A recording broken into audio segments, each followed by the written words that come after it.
అందరికీ నమస్కారం. శ్రీమాత్రే నమః. ఓం నమ శివాయ. ఓం శ్రీ సాయిరాం.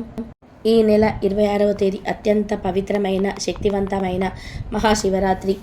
ఎంతో శక్తివంతమైన పవిత్రవంతమైన ఈరోజు ఈ శివరాత్రి 144 సంవత్సరాల తర్వాత వస్తున్న మహాకుంభమేళ సమయంలో వస్తుంది. ఇలాంటి మహాశివరాత్రి మళ్ళీ జన్మలో రాదు. మాఘ బహుళ చతుర్దశి రోజున మహాశివరాత్రి పండుగను మనమందరం కూడా భక్తి శ్రద్ధలతో చేసుకుంటాము. మహాశివరాత్రి రోజు ఉపవాసం ఉండాలి. ఉపవాసం అంటే మన మనస్సును శివుడికి దగ్గరగా ఉంచడమని అర్థం. శివ ధ్యానం చేయాలి. అలా చేస్తే ఏం జరుగుతుంది అంటే శివానందం లభిస్తుంది. మనం నిత్యం అనుభవించే ఆనందాల కంటే కూడా శివానందం అత్యంత అధికమైన ఆనందం. ప్రతి మానవుడు దుఃఖాన్ని కోరుకోడు. ప్రతి ఒక్కరు ఆనందాన్నే కోరుకుంటారు. కానీ ఆ ఆనందాన్ని కోరుకున్నంత మాత్రాన లాభం ఉండదు.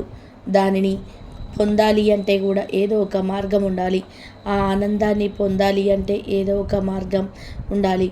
ఆ ఆనందాన్ని పొందాలంటే ఆ మార్గం ఏంటంటే శివనామస్మరణ. మహాశివుడు ఆనంద స్వరూపుడు. అలాంటి మహాశివుడిని మనసులో తలుచుకుంటే మనకు శివానందం కలుగుతుంది. కానీ అలా ఆనందాన్ని పొందాలి అంటే మనం కడుపు నిండుగా కూడా భోజనం చేస్తే అది సాధ్యపడదు. నిద్ర వస్తుంది. అలాగే మన మనస్సు ఇతర విషయాలపై వెళ్తుంది. కాబట్టి ఆహారం తీసుకోకుండా ఉండాలి. ఒకవేళ తీసుకుంటే అల్పాహారం తీసుకోవాలి. వృద్ధులు, అనారోగ్యంతో ఉన్నవారు, పసిపాపలు, గర్భిణీ స్త్రీలు వీరికి ఏ నియమాలు వర్తించవు. అలానే బీపీ, షుగరు ఉన్నవారు కూడా అల్పాహారం తీసుకోవచ్చు. ఎందుకంటే వారి శరీరం తట్టుకోలేదు. కాబట్టి ఆరోగ్యాన్ని మించినది ఏదీ లేదు. ఆరోగ్యమే మహాభాగ్యం. కాబట్టి ఈశ్వరుడే ఆరోగ్యాన్ని ఇచ్చేవాడు. కాబట్టి మీ శరీరానికి ఒక పూట విశ్రాంతి ఆ రోజు ఇవ్వండి. సంవత్సరం అంతా కూడా పనిచేసిన మన శరీరానికి ఒక పూట విశ్రాంతి ఇస్తే ఎంతో సంతోషపడుతుంది. అయితే మేము తినకుండా ఉండలేము అనేవారు, అలాంటి వారు కొద్దిగా పలహారం తీసుకోండి.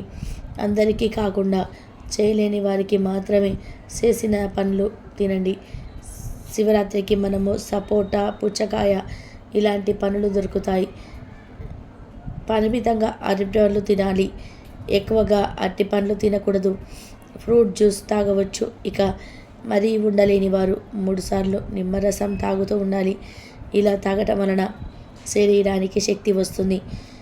ఎలా ఈరోజు శివుడి మీద మనసు లగ్నం చేస్తే శివానందం కలుగుతుంది. ఇక ఉపవాసం ఉన్నవారు పండ్ల రసాలు తాగవచ్చు. వండిన ఆహారాలు తినకూడదు. ఇలా ఈరోజు ఉపవాసం ఉండి శివుడికి దగ్గరగా ఉంటే శివుడికి ఇలా ఉపవాసం చేయటం వలన ఎన్నో కోట్ల రేట్ల పుణ్య ఫలితం దక్కుతుంది. ఈరోజు ప్రతి ఒక్కరు కూడా ఓం నమ శివాయ అనే పంచాక్షరి మంత్రాన్ని మనసులో జపించుకొని మనసులోనే ఆ శివ స్వరూపాన్ని స్మరించుకోవాలి. ఇలా ఈరోజు మీరు ఏ పని చేస్తున్నా కూడా కేవలం ఓం నమ శివాయ అనే మంత్రాన్ని ఎన్నిసార్లు వీలైతే అన్నిసార్లు మనసులో జపించుకుంటే ఎన్నో జన్మల పుణ్యాన్ని పొందుతారు. ముక్తి లభిస్తుంది. శివ సాహిత్యం లభిస్తుంది. ఓం నమ శివాయ అనే మంత్రం ఆ మహాశివుడే మానవాళికి ఉపదేశించిన మంత్రం. ఈ మంత్రాన్ని ఈ మహాశివరాత్రి రోజు జపించటం వలన ఎలాంటి పాపాలైనా సరే నశిస్తాయి. ఎంతో పుణ్యం వస్తుంది. ఇక మహాశివరాత్రి రోజు ఏం చేస్తే అన్ని దరిద్రాలు పోయి అష్టైశ్వర్యాలు కలుగుతాయో తెలుసుకుందాం. మహాశివరాత్రి రోజు 14 లోకాల్లో ఉన్నటువంటి పుణ్యతీర్థాలన్నీ కూడా మారేడు చెట్టు కిందే ఉంటాయి. మహాశివరాత్రి రోజు మారేడు చెట్టు దగ్గర కొన్ని ప్రత్యేకమైన విధి విధానాలను పాటిస్తే మీ ఇంట్లో లక్ష్మీదేవి శాశ్వతంగా కొలువై ఉంటుంది. మహాశివరాత్రి రోజు ఎవరైనా సరే మీకు ఎక్కడైనా దగ్గరలో శివాలయంలో మారేడు మొక్క నాటండి. ఇలా నాటడం వలన అఖండ సంపద కలుగుతుంది. అలా కుదరకపోతే మీ ఇంట్లో తులసి కోట పక్కన చిన్న కుండీ ఏర్పాటు చేసుకొని ఆ కుండీలో మారేడు మొక్క నాటి ఆ మారేడు మొక్క దగ్గర శివలింగం ఉంచి అక్కడ జలాభిషేకం చేయండి. నీటితో అభిషేకం చేసుకోండి. ఇలా పూజ చేస్తే ఆ శ్రీ మహాలక్ష్మి అఖండ ఐశ్వర్యాన్ని ఇస్తుంది. ఒక మారేడు దళాన్ని పరమశివుడికి ఎన్నిసార్లైనా సరే సమర్పించవచ్చు, పూజలో వాడవచ్చు. అలానే క్రింద పడిన మారేడు దళాన్ని కూడా కడిగి శివ పూజకు వినియోగించుకోవచ్చునని ఆచారమయూకం అనే గ్రంథంలో ప్రామాణికంగా చెప్పారు.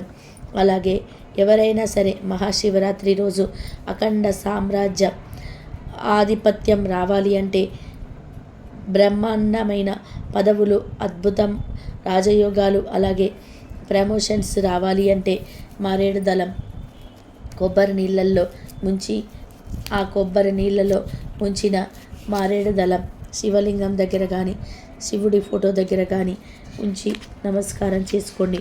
ఇలా చేస్తే మహాదైశ్వర్యం కలుగుతుంది, అధికార పదవులు లభిస్తాయి. శివరాత్రి రోజు ఇలా చేస్తే తిరుగులేని రాజయోగం పడుతుంది. అలాగే ఎవరైనా సరే మహాశివరాత్రి రోజు మారేడు చెట్టు దగ్గర ఇలా 11 దీపాలను వెలిగిస్తే అష్టదరిద్రాలు తొలగిపోయి అష్టైశ్వర్యాలు కలుగుతాయి.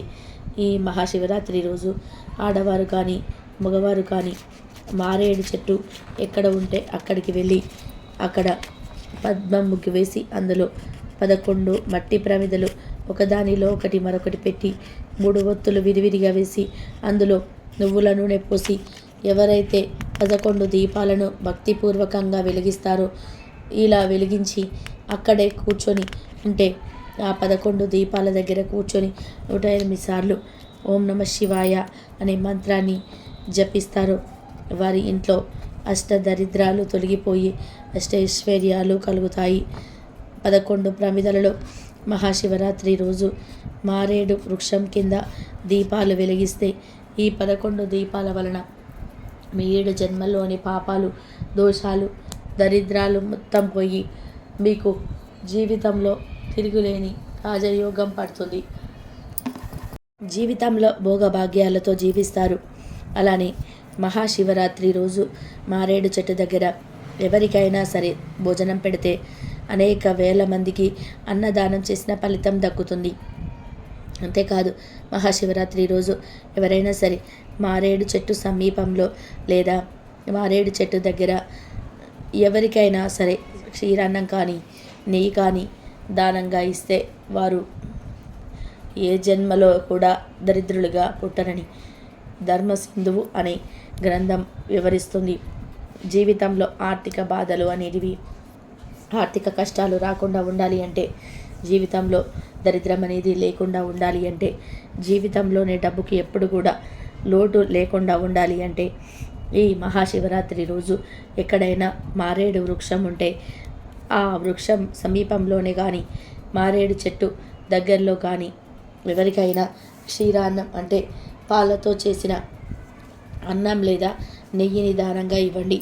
ఇలా మహాశివరాత్రి రోజు చేస్తే జీవితంలోనే దరిద్రులు కారు, ఆర్థిక ఇబ్బందులు ఉండవని ధర్మసింధువు అనే గ్రంథంలో చెప్పారు. అలాగే మహాశివరాత్రి రోజున పరమశివుడికి మారేడు దళాన్ని సమర్పించటం మర్చిపోవద్దు. ముఖ్యంగా మారేడు దళంతో పూజించిన సమయంలో కాడ తీయకుండా పూజ చేయాలి. ఈ మహాశివరాత్రి రోజున మారేడు దళాలతో పూజ చేసే వారికి సకల సంపదలు ఆ పరమేశ్వరుడు ప్రసాదిస్తాడని పురాణాలు చెబుతూ ఉన్నాయి. ఈ విషయం తెలిస్తే మీరు ఆశ్చర్యపోతారు. మహాశివరాత్రి రోజు ప్రదక్షిణలు చేయటం వలన ముక్కోటి దేవతలకు ప్రదక్షిణాలు చేసిన పుణ్య ఫలితం దక్కుతుంది.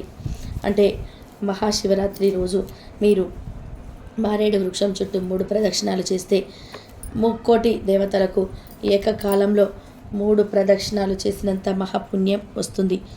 ఏక బిల్వం శివార్పణం అని శివుడికి బిల్వదళాన్ని అర్పిస్తే అనేక జన్మల పాపాలు నశిస్తాయని పురాణాలు చెబుతూ ఉన్నాయి. ఇది వింటే మీరు ఇంకా ఆశ్చర్యపోతారు. ఈ మహాశివరాత్రి రోజు మారేడు దళాలతో శివార్చన చేయడం వలన కాశీ క్షేత్రంలో శివలింగం ప్రతిష్ఠ చేసిన ఫలం వస్తుంది. అంతేకాదు 100 అశ్వమేధ యాగాలు చేసిన ఫలితం కలుగుతుంది. అంతేకాదు 1000 అన్నదానాలు చేసిన ఫలితంతో పాటు 1,000,000 కన్యాదానాలు చేసిన ఫలితం లభిస్తుంది.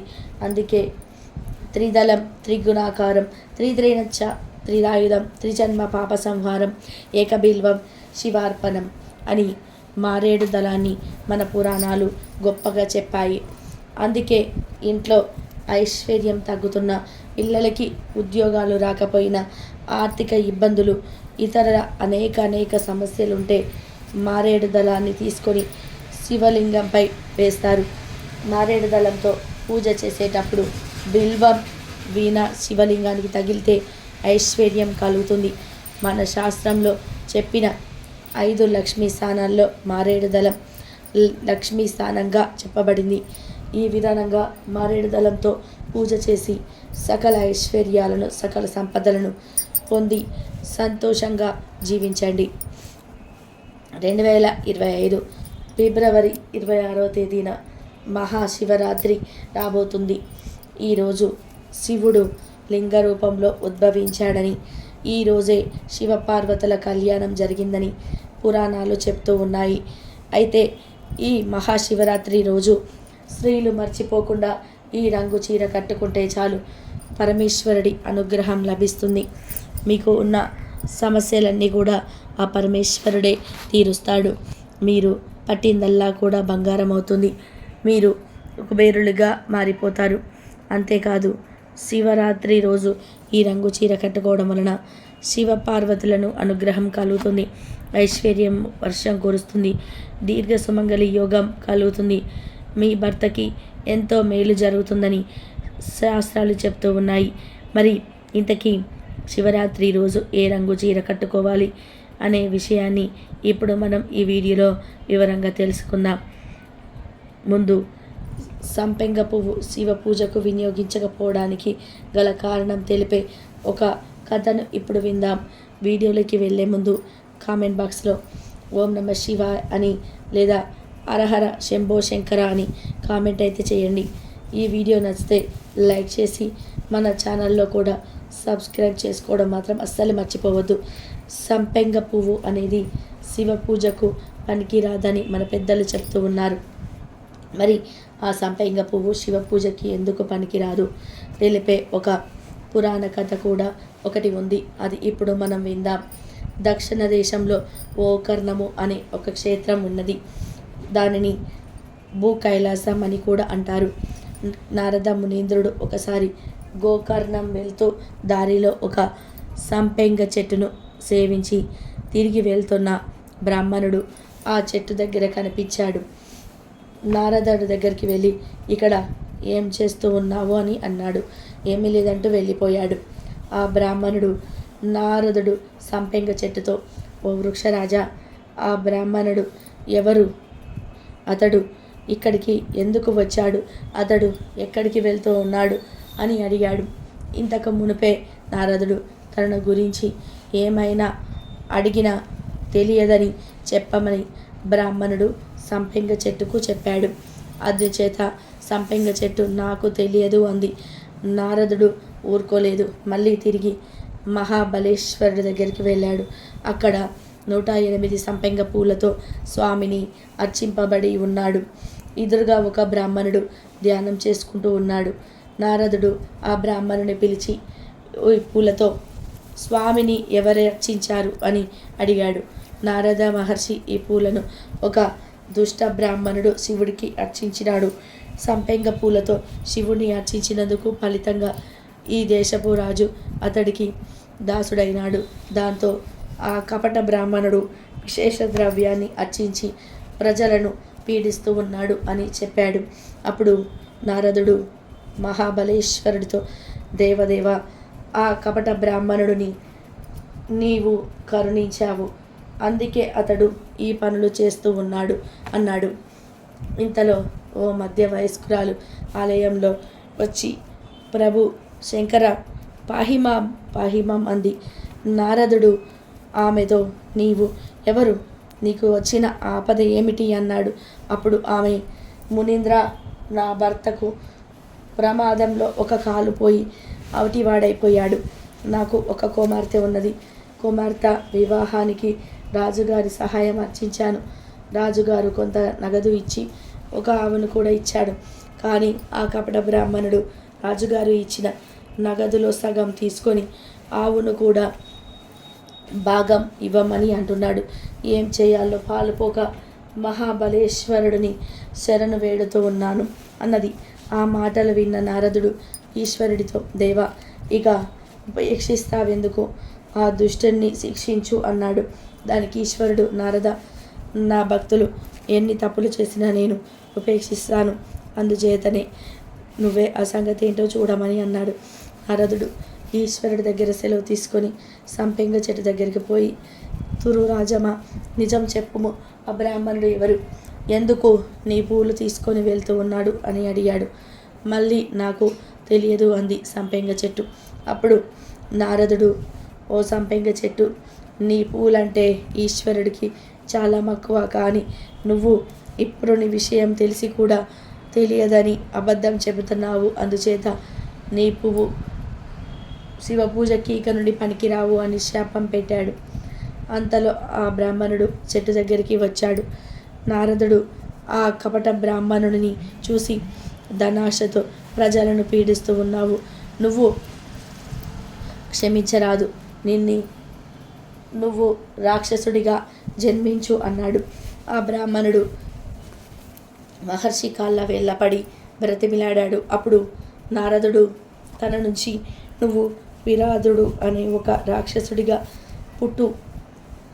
త్రేతాయుగంలో శ్రీరాముడు నిన్ను సంహరించగానే నీకు శాప విమోచన కలుగుతుంది అన్నాడు. ఆ రకంగా సంపెంగ పువ్వు పూజకు పనికి రాకుండా పోయింది.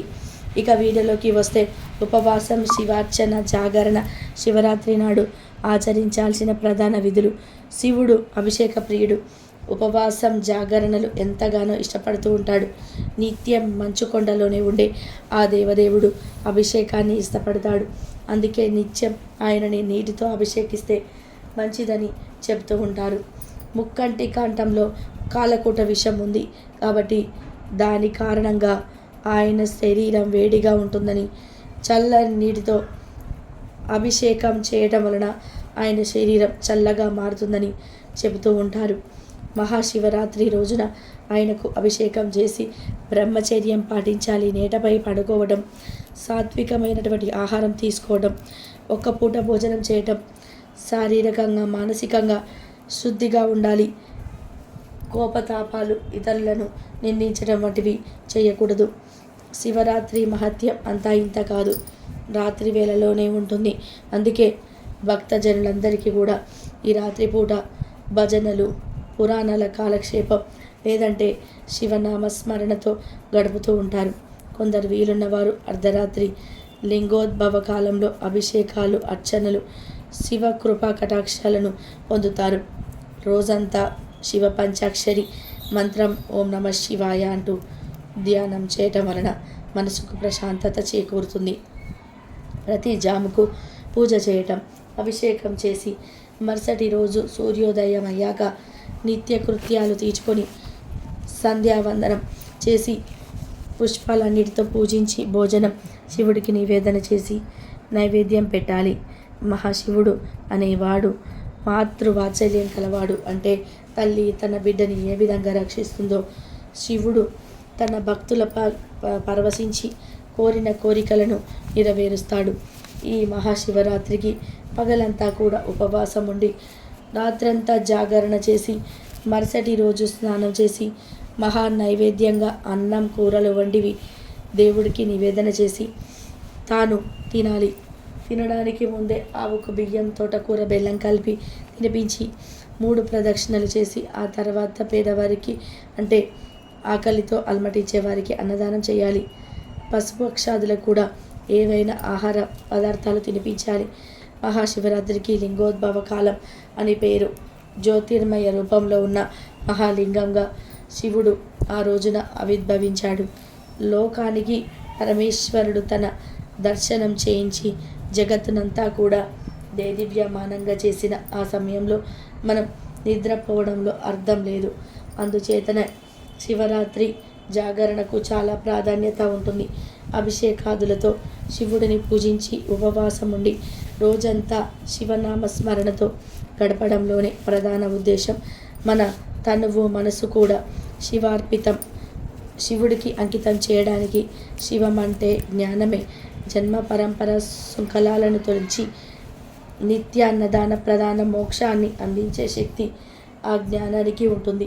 శివరాత్రి నాడు 14 లోకాల పుణ్యతీర్థాలు బిల్వదళంలో ఉంటాయని, మూలంలో ఉంటాయని ఆ రోజున ఉపవాసం ఉండి ఒక్క బిల్వమైన శివార్పణ చేసి ధరించమని శాస్త్రం చెబుతుంది. కనీసం జన్మకి ఒక శివరాత్రి అయినా సరే చేయమని చెప్తూ ఉంటారు పెద్దలు. ప్రత్యేకంగా ఈ సంవత్సరం శివరాత్రి రోజున ఆడవారు పసుపు లేదా ఆకుపచ్చ రంగులో ఉండే చీర కట్టుకొని పూజ చేసిన దేవాలయానికి వెళ్ళి పార్వతీ పరమేశ్వరుల అనుగ్రహం కలుగుతుంది. శివరాత్రి రోజు ఈ రంగులో ఉండేటువంటి చీరలు కట్టుకుంటే సమస్యలన్నీ కూడా తొలగిపోతాయి. పరమేశ్వరుడి అనుగ్రహం కూడా లభిస్తుంది. అష్టైశ్వర్యాలు సిద్ధిస్తాయి. దీర్ఘ సుమంగళి యోగం సిద్ధిస్తుంది. భర్తకు కూడా చాలా మంచి జరుగుతుంది. చీరనే కాదు, డ్రెస్సులు వేసుకునేవారు కూడా ఈ రంగులో ఉంటే దుస్తులు వేసుకోండి. కేవలం ఆడవారనే కాదు, మగవారు, పిల్లలు, పెద్దలు ఇలా అందరూ కూడా ఈ రంగుల్లో ఉండే దుస్తువులు ధరించాలి. కనుక మహాశివరాత్రి రోజు చక్కగా ఉదయమే నిద్రలేచి శుచిగా స్నానం చేసుకొని పసుపు మరియు గ్రీన్ కలర్లో ఉండే దుస్తువులను ధరించండి. ఎల్లో అండ్ గ్రీన్ ఈ రంగు కలయికలు ఉండే దుస్తులు ధరించినా కూడా శివపార్వతుల అనుగ్రహం లభిస్తుంది. ఈ కలర్లో ఉంటే దుస్తువులు ధరించటం శ్రేయస్కరం. అలాగే జ్యోతిష్య శాస్త్ర పండితులు చెప్తూ ఉన్నారు. కనుక శివరాత్రి రోజు స్త్రీలు ఎల్లో ఆర్ గ్రీన్ కలర్లో ఉండే దుస్తువులు ధరించండి. ఇలా ధరించటం వలన శివపార్వతుల అనుగ్రహం కలుగుతుంది. ఇంట్లో ఐశ్వర్య వర్షం కురుస్తుంది. దీర్ఘసుమంగళి యోగం సిద్ధిస్తుంది. భర్తకు మంచి జరుగుతుంది. కానీ ఈరోజు ఎట్టి పరిస్థితుల్లోనూ కూడా బ్లూ కలర్లో ఉండే దుస్తువులు ధరించవద్దు. లేనిపోని కష్టాలు వస్తాయి. కనుక శివరాత్రి రోజు ఈరోజు మీరు కూడా మీ ఇంట్లో వారందరూ కూడా పసుపు లేదా ఆకుపచ్చ రంగులో ఉండే దుస్తువులను ధరించండి. ఇలా ధరించి కుటుంబం అంతా కూడా కలిసి శివాలయానికి వెళ్ళండి. పరమేశ్వరుడిని భక్తి శ్రద్ధలతో పూజించండి. శివరాత్రి ఈ రంగులో ఉండే దుస్తువులు వేసుకుంటే తప్పకుండా పరమేశ్వరుడి అనుగ్రహం కలుగుతుంది. అష్టైశ్వర్యాలు సిద్ధిస్తాయి. మీకు అన్ని శుభాలే జరుగుతాయి. కాబట్టి ఈ శివరాత్రి రోజు అందరూ కూడా ఈ రంగు దుస్తువులు ధరించి శివుడిని ఆరాధించండి. శివపార్వతుల అనుగ్రహంతో సకల ఐశ్వర్యాలను, సకల శుభాలను పొందండి. ఫ్రెండ్స్, ఈ వీడియో నచ్చితే లైక్, షేర్ చేయడం మర్చిపోవద్దు. అలాగే కామెంట్ బాక్స్లో ఓం నమః శివాయ అని తప్పకుండా కామెంట్ అయితే చేయండి. 2025లో ఫిబ్రవరి 26వ తేదీన మహాశివరాత్రి రాబోతుంది. ఇది పరమేశ్వరుడికి ఎంతో ఇష్టమైన రోజు. అయితే ఈరోజు శివుడికి ఈ ప్రత్యేకమైన ఆకులను సమర్పిస్తే చాలు, బంగారం కొంటూనే ఉంటారు. అష్టైశ్వర్యాలు సిద్ధిస్తాయి. 7 జన్మల పాపాలు పోతాయి. ఎవరైతే బంగారం కొనుక్కోవాలని కోరికలు కలిగి ఉంటారో వారు తప్పకుండా ఈరోజు శివుడికి ఈ ఆకులను సమర్పించండి. అలా సమర్పించటం వలన బంగారం కొనుక్కునే యోగాలు సిద్ధిస్తాయి. అంతేకాదు ఆర్థిక సమస్యలు పోతాయి. మీరు కోరుకున్నంత ధనం వచ్చి పడుతుందని, కోరుకున్నంత బంగారాన్ని కొనుక్కోగలుగుతారని పండితులు చెబుతూ ఉన్నారు. ఇంతకీ శివరాత్రి రోజు శివుడికి ఏ ఆకులను సమర్పిస్తే బంగారం మరియు కొనుక్కునే యోగాలు కలుగుతాయి అనే విషయాన్ని ఇప్పుడు మనం ఈ వీడియోలో వివరంగా తెలుసుకుందాం. ఫ్రెండ్స్, వీడియోలోకి వెళ్ళే ముందు మా చిన్న రిక్వెస్ట్ ఏంటంటే కామెంట్ బాక్స్లో ఓం నమః శివాయ అని లేదా హరహర శంభో శంకర అని కామెంట్ చేయండి. అలాగే ఈ వీడియో నచ్చితే లైక్ కొట్టి మా ఛానల్ని కూడా సబ్స్క్రైబ్ చేసుకోవడం మాత్రం మర్చిపోవద్దు. శివరాత్రి రోజు ఎట్టి పరిస్థితుల్లోనూ మాంసాహారం తినకూడదు. తింటే అలాంటి వారు కూడా నరకానికి పోతారు. ఈరోజు తెల్లవారేదాకా కూడా నిద్ర లేవకుండా ఉండకూడదు. మరియు సాయంత్రం ప్రదోష కాలంలో అసలు నిద్రపోకూడదు. అత్యంత పవిత్రమైన ఈరోజు శివుడిని నీటితో అభిషేకిస్తే ఎంతో సంతోషిస్తాడని పురాణాలు చెబుతూ ఉన్నాయి. ఈరోజు ఎవరైనా శివలింగం మీద చెంబడు నీళ్లు పోస్తే శివయ్య సంతోషించి అలాంటి వారి కోరికలు నెరవేరుస్తాడు. ఎందుకంటే ఆ మహాశివుడు అభిషేక ప్రియుడు. ఇలా నీటితో అభిషేకం చేసే సమయంలో మన ఒంటిపైన ఉండే చెమట ఎట్టి పరిస్థితుల్లోనూ కూడా శివలింగంపై పడకూడదు. అలా పడితే అది మహాపాపంగా పరిగణించబడుతుంది. ఈరోజు ప్రతి ఒక్కరు కూడా ఒక ఉపవాసం ఉండి ఓం నమ శివాయ అనే పంచాక్షరి మంత్రాన్ని జపిస్తూ దేవుడికి దగ్గరగా ఉండడానికి ప్రయత్నం చేయాలి. ఈరోజు ఇలా ఎవరైతే చేస్తారో అలాంటి వారికి ఆ శివయ్య అనుగ్రహం కలిగి సకల పాపాలు పోయి కోటి జన్మల్లో పుణ్యం రావటంతో పాటుగా ఎంతటి పేదవాడైనా సరే ధనవంతుడయ్యేలాగా ఆ మహాశివుడయ్య దీవిస్తాడు. అంతేకాదు శివ సాహిత్యం లభిస్తుంది. అలాగే చాలామంది బంగారం కొనుక్కోవాలని ఆశపడుతూ ఉంటారు. ముఖ్యంగా స్త్రీల బంగారం కొనుక్కోవాలని అనుకుంటూ ఉంటారు. అలా బంగారం కొనాలని అన్నా, బంగారం కొనడానికి డబ్బు ఏర్పాటు కావాలన్నా ఈ మహాశివరాత్రి రోజు శివుడిని జమ్మి ఆకులతో పూజించాలని పురాణాలు చెబుతూ ఉన్నాయి. జమ్మి ఆకులతో పూజిస్తే ఖచ్చితంగా మళ్ళీ వచ్చే శివరాత్రి కల్లా బంగారం కొనుక్కునే యోగాలు వస్తాయి. జాతక దోషాలు పోతాయి. మీ జాతకం అద్భుతంగా మారిపోతుంది. అంతేకాదు శివరాత్రి రోజు రకరకాల ఆకులతో పూజలు చేసి రకరకాల ఫలితాలు వస్తాయని పురాణాలు చెబుతూ ఉన్నాయి. ఈరోజు మోక్షం కావాలనుకునేవారు దర్పలతో శివుని పూజించాలి. దీర్ఘాయుష కలగాలి అంటే శివుడిని గరికతో పూజించాలి. పుత్ర సంతానం కలగాలి అంటే శివుడిని ఉమ్మెత్త పూలతో పూజించాలి. శత్రునాశనం జరగాలి అంటే జిల్లేడు పూలతో పూజ చేసుకోవాలి. ఒంట్లోని రోగాలు నాశనం అవ్వాలి అంటే గన్నేరు పూలతో శివుడిని పూజ చేసుకోవాలి. వాహన ప్రాప్తి కలగాలంటే ఈరోజు శివుడిని సన్నజాజి పూలతో పూజ చేసుకోవాలి. పాడి పంటలు బాగుండాలంటే గోరింటాకు పూలతో పూజించాలి. లక్ష్మీ కటాక్షం కలగాలి అంటే అక్షింతలతో శివుని పూజించాలి. మన ముఖ్యమైన పండుగలలో శివరాత్రి ఒకటి. ఏటా మాఘ బహుళ చతుర్దశి శివరాత్రిగా జరుపుకుంటూ ఉంటాము. ప్రతి నెల కృష్ణ చతుర్దశిని మాస శివరాత్రిగా జరుపుకుంటాము. ఆ రోజు కూడా ప్రార్థనలు చేసినప్పటికీ మహాశివరాత్రి మరింత ప్రత్యేకమైనది. దీన్ని అత్యంత విశిష్టమైనదిగా పరమ పవిత్రమైన రోజుగా భావిస్తూ ఉంటారు. శివరాత్రి రోజున ఉపవాసం ఉండి జాగారం చేస్తే పాపాలన్నీ కూడా నశిస్తాయని, పుణ్యం వస్తుందని భక్తుల నమ్మకం. ఉదయాన్నే లేచి తలస్నానం చేసి పూలు పళ్ళతో శివుడికి పూజ చేస్తూ ఉంటారు. ఈ రోజున ప్రతి దేవాలయం కిక్కిరిసి ఉంటుంది. శివాలయాల సంగతి అయితే చెప్పనవసరమే లేదు. ఇసుక వేస్తే రాలనంత భక్తుల రద్దీ కనిపిస్తూ ఉంటుంది. అభిషేకాలు పూజలతో పరమశివుడిని ఆరాధిస్తూ ఉంటారు. భక్తుల పాలిట కల్పతరువైన శివుడికి ఈ విశిష్టత రోజున అంతా కూడా ప్రత్యేక పూజలు జరుపుకుంటూ ఉంటారు. రాత్రి కూడా దేవాలయాలు తెరిసే ఉంటాయి. పూజలు భజనలతో శివనామం ఆ రోజంతా కూడా మారుమ్రోగుతూ ఉంటుంది. ఈ పర్వదినాన్న లింగాష్టకం, శివ పంచాక్షరి స్తోత్రాలను జపిస్తూ ఉంటారు. దీపారాధన చేసి భక్తి ప్రవర్తనతో రుద్రాభిషేకం చేస్తారు. శివపార్వతుల కళ్యాణం చేస్తారు. రోజంతా కూడా పరమేశ్వరుని ప్రార్థనలతో చింతనతో గడిపి రాత్రి జాగారం చేస్తారు. భక్తులు ఈ రోజున పరమేశ్వరుణ్ణి ఆరాధించడమే కాకుండా ఏ తప్పులు కూడా చేయకూడదని, అబద్ధాలు చెప్పకూడదని విశ్వసిస్తూ ఉంటారు. ఏడాది పొడుగున ఏ పూజలు చేయలేని వారు కూడా మహాశివరాత్రి నాడు ఈశ్వరుడిని ప్రార్థించి శివ ఫలితాలను పొంది సంతోషంగా ఆనందంగా జీవించండి. 2025లో ఫిబ్రవరి 26వ తేదీన మహాశివరాత్రి పర్వదినం రాబోతుంది. అయితే ఈ మహాశివరాత్రిలోపు ఈ వస్తువుల నుండి ఏ ఒక్కటి ఇంటికి తెచ్చుకున్నా సరే అంతులేని ఐశ్వర్యం సిద్ధిస్తుంది. కష్టాలన్నీ కూడా పోతాయి. ధనం దూసుకు వస్తుంది. ఆ శివయ్య అనుగ్రహం కలుగుతుంది. కోటి జన్మల పుణ్యం వస్తుంది. అదృష్టం ఐశ్వర్యం పడతాయి. మీ దశ తిరిగిపోతుంది. మీ జాతకం మారిపోతుంది. చాలా అద్భుతమైన ఫలితాలు వస్తాయి. కానీ విని ఎరగని అదృష్టం మిమ్మల్ని వరిస్తుంది. అంతులేని ఐశ్వర్యం వస్తుంది. శివుడి అనుగ్రహంతో పట్టిందల్లా కూడా బంగారం అవుతుంది. దరిద్రం పోతుంది. కష్టాలన్నీ కూడా పోయి మీ జాతకం మారిపోతుంది. మీరు అపర కోటీశ్వరులుగా మారిపోతారని పెద్దలు చెప్తూ ఉన్నారు. మరి శివరాత్రిలోపు ఇంటికి తెచ్చుకోవలసిన ఆ వస్తువులు ఏమిటో ఇప్పుడు మనం ఈ వీడియోలో వివరంగా తెలుసుకుందాం.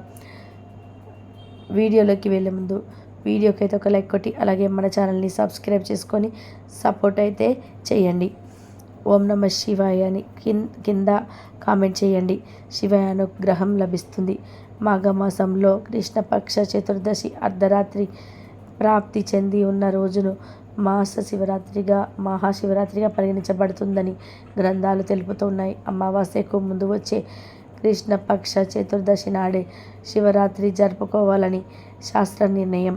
అభిషేక ప్రియుడికి ఇష్టమైన రోజు మహాశివరాత్రి.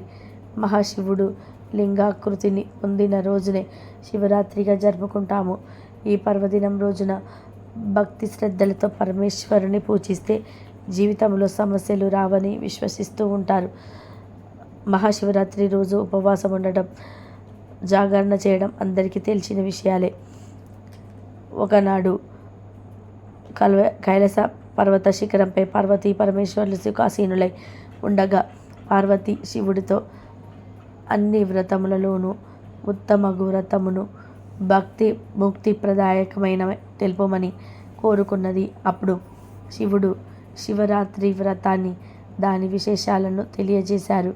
దీనిని మాఘ బహుళ చతుర్దశి నాడు ఆచరించాలని తెలియకగానే ఒక్క మారు చేసినను యముడి నుండి తప్పించుకొని ముక్తి పొందుతారని దాని వృత్తాంత సారం ఈ కథ రూపంలో వివరించాను. అయితే ఇంతటి పవిత్రమైన శివరాత్రి రోజు కొన్ని వస్తువులను తెచ్చుకొని ఇంట్లో పెట్టుకుంటే మంచిదని, శివానుగ్రహం కలుగుతుందని పెద్దలు చెప్తూ ఉన్నారు. మరి ఆ వస్తువులు ఏమిటో తెలుసుకుందాం. శివరాత్రిలోపు ఒక దక్షిణామూర్తి శంఖం ఇంటికి తెచ్చుకుంటే అదృష్టం కలుగుతుందని పండితులు చెప్తున్నారు. దక్షిణావృత శంఖం ఎంతో ప్రత్యేకమైనది. ఇది శివరాత్రిలోపు ఇంటికి తెచ్చుకొని పూజ గదిలో పెట్టుకుంటే లక్ష్మీదేవి ప్రసన్నమవుతుంది. పరమశివుడి అనుగ్రహంతో మీరు ధనవంతులుగా మారిపోతారు. కావున మీరు కూడా శివరాత్రి లోపు లేదా శివరాత్రి రోజైనా సరే ఒక దక్షిణామూర్తి శంఖం తెచ్చుకొని పూజ గదిలో పెట్టుకుంటే ఆ పరమేశ్వరుడి యొక్క అనుగ్రహం కలుగుతుంది. ఇక రెండవ వస్తువు డమరుకం. శివుడికి డమరుకం అన్నా కూడా చాలా ఇష్టం. డమరుకం శబ్దం అన్నా కూడా ఎంతో ఇష్టం. శివుడి చేతిలో ఎప్పుడు కూడా ఒక డమరుకం ఉంటుంది. కాబట్టి శివుడికి ఎంతో ఇష్టమైన మహాశివరాత్రి లోపు ఒక చిన్న డమరుకాన్ని తెచ్చుకొని పూజ గదిలో పెట్టుకుంటే శివుడి అనుగ్రహం కలుగుతుందని పండితులు అంటున్నారు. కనుక శివరాత్రి లోపు ఒక డమరుకం చిన్నది తెచ్చుకొని పూజ గదిలో పెట్టుకోండి. మూడవది త్రిశూలం. త్రిశూలం యొక్క 3 కోణాలు కోరిక, చర్య మరియు జ్ఞానం యొక్క 3 శక్తులను సూచిస్తాయి. త్రిశూలం తెచ్చుకొని పూజ గదిలో పెట్టుకుంటే పరమేశ్వరుడి అనుగ్రహం కలుగుతుంది. దరిద్రం పోయి అదృష్టం మిమ్మల్ని వరిస్తుంది. ఇక 4వది గోవు బొమ్మ. ఎవరైనా సరే మహాశివరాత్రిలోపు ఒక గోవు బొమ్మను తెచ్చుకొని పూజ గదిలో పెట్టి ఉంచుకుంటే కోరిన కోరికలు నెరవేరుతాయి. గోవు సాక్షాత్తు లక్ష్మీదేవి యొక్క స్వరూపం. ఎవరైతే మహాశివరాత్రిలోపు గోవు బొమ్మని ఇంటికి తెచ్చుకుంటారో వారికి సకల సంపదలు కూడా సిద్ధిస్తాయి. అలాగే మహాశివరాత్రిలోపు గవ్వలు, గోమతి చక్రాలు, తామర గింజల వంటివి లక్ష్మీప్రదమైన వస్తువులను ఇంటికి తెచ్చుకుంటే లక్ష్మీదేవి అనుగ్రహం లభిస్తుంది.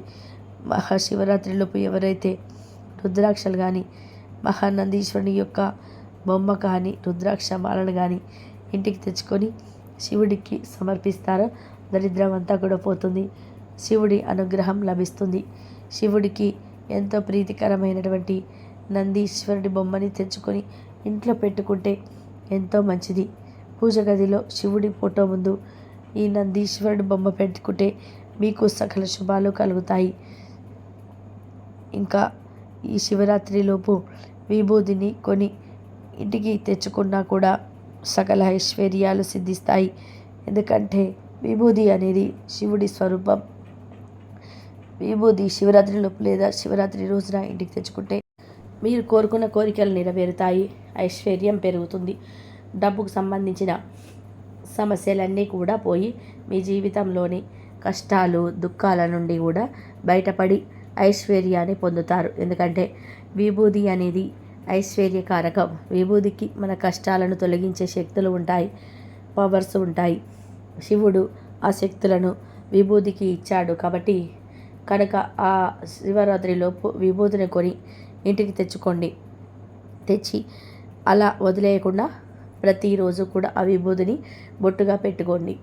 ప్రతిరోజు కుదరకపోతే కనీసం సోమవారం రోజైనా సరే విభూతిని బొట్టుగా పెట్టుకోండి. చివరిగా బెల్లాన్ని కూడా ఈ మహాశివరాత్రిలోపు ఇంటికి తెచ్చుకోవచ్చు. అలా తెచ్చుకోవడం వలన మీరు శుభవార్తలు వింటారు, మధురమైన వార్తలు వింటారు. మీ ఇంట్లో శుభకార్యాలు జరుగుతాయి. చాలామంది ఎంతో బాధపడిపోతూ ఉంటారు కదా, అలాంటి వారు శివరాత్రిలోపు లేదా శివరాత్రి రోజు బెల్లాన్ని కొని ఇంటికి తెచ్చుకుంటే కూడా ఖచ్చితంగా ఇంట్లో శుభకార్యాలు జరుగుతాయి. సకల ఐశ్వర్యాలు సిద్ధిస్తాయి. మీకు ఉండే ధన సమస్యలు కూడా కష్టాలు పోతాయి. శివయ్య ఆశీర్వాదం లభిస్తాయి. జీవితం మధురంగా మారితీరుతుంది. మీ జాతకం మారిపోతుంది. జాతక దోషాలు పోతాయి. కాబట్టి శివరాత్రిలోపు మీరు ఈ 8 వస్తువుల నుండి ఏదో ఒక వస్తువును కానీ లేదా 2 వస్తువులను కానీ కొని ఇంటికి తెచ్చుకోండి చాలు. ఏ ఒక్క వస్తువును ఇంటికి తెచ్చుకున్నా కానీ కని విని ఎరగని అదృష్టం అయితే కలుగుతుంది. అంతులేని ఐశ్వర్యం వస్తుంది. కానీ ఆల్రెడీ ఇంట్లో ఉంటే అవసరం లేదు. ఈ వస్తువులు ఇప్పటి వరకు ఇంట్లో లేని వారు శివరాత్రి లోపు కానీ శివరాత్రి రోజు కానీ ఇంటికి తెచ్చుకోండి. అన్ని శుభాలే జరుగుతాయి. ఈ వీడియో మీకు నచ్చితే లైక్ చేయండి, షేర్ చేయండి.